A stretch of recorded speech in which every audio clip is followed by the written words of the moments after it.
Hey guys, not something I normally do, but I kind of want to do a little public service announcement on this one. Just choose your tuners wisely, right? So working with a 2016 ZX14, and bike came in, had been tuned twice before. Had an issue down low, runnability wise.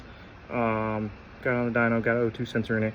Figured out, hey, it's not really tune related that's doing this, but let's read this ECU out, see what's going on, and see if there's something in there that might be causing some issues. So do the ECU read, and this is what we're looking at. So I got the ECU read out, right? So most of the tuners in the industry are using Woolwich Racing, pretty common for pretty much everybody out there. If we open up, this is where I say all tuners are not created equal. Even though we're using the same software, you can open up the fuel maps, look at our IAP fuel maps. That's a table that the ECU references: low throttle openings, idle, cruising, not a whole lot of heavy load here. No changes, 0% changes in this entire table. And this bike had been tuned twice before. So now here we go, we look at the TPS map. All right, this is our higher throttle openings, higher RPMs, that stuff. You can see almost no changes in the entire tune until we get over here to the 100% column. That's where all of our changes are. A little bit of takeaway here, a little bit of addition of fuel here, but that is the only place where any fuel tuning is done in this entire tune. So we can pull back out and we can look at ignition timing. Where do they make some changes? Same area, 100% throttle, and that is it.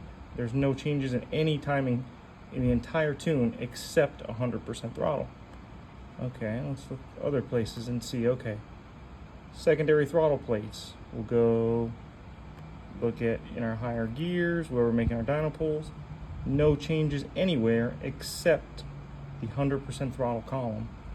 In my opinion, this is not a custom tune. This is bang some runs on the dyno, look at the air fuel ratio, change 100%, flash, and get out.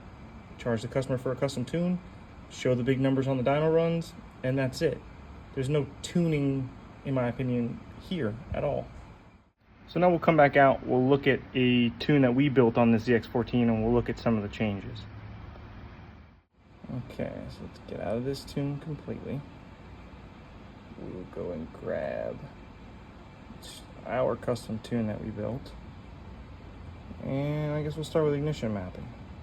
We have changes almost everywhere in the entire tune. Down low, up top, there's changes everywhere. Everything needs to be adjusted. Same thing, fuel mapping. IAP table, low throttle and cruising, we've got changes everywhere. All this information was data logged so we could ensure the correct air fuel ratio in the entire RPM range, every throttle position, make sure everything runs right everywhere. And our TPS map, throttle or fuel changes everywhere. We'll go look at secondary throttle plates and every gear. We want that secondary throttle blade to open faster everywhere, not just 100% throttle. We want down low the bike to be more responsive, open quicker, and accelerate faster. It's not just about run the bike at 100% throttle and recording the data. We want to record data and tune the entire RPM range. So like I said, don't do this very often, but just a public service announcement. Choose your tuners wisely. Not all of us are created equal. Most of us are using the same program to tune ECUs, but not all of us are doing the work required to tune the entire table, to tune the entire RPM range of the entire bike. Yeah, just not fair, right? It hurts to see this. When I see a tune like this, it hurts because this customer is paid to have this bike tuned 2 different times. And there is no changes going on anywhere in his normal everyday riding areas. So remember, it's not just about showing the biggest horsepower, the biggest number on the dyno graph. That means absolutely nothing to the way you're going to normally ride your bike on an everyday basis. May we hit 100% throttle? Yeah, at times when we're out there playing around. But when we're riding the bike normally, we want the correct air fuel ratio and the right amount of timing everywhere. It's all important. So, like I said, not all of us are doing what should be done. Not all of us are tuning the entire bike. It's not about how much money we can charge or how many tunes we can do per day. I only do 1 tune per day because I spend the time that's required to data log and tune the entire bike. to make sure that the bike runs good everywhere.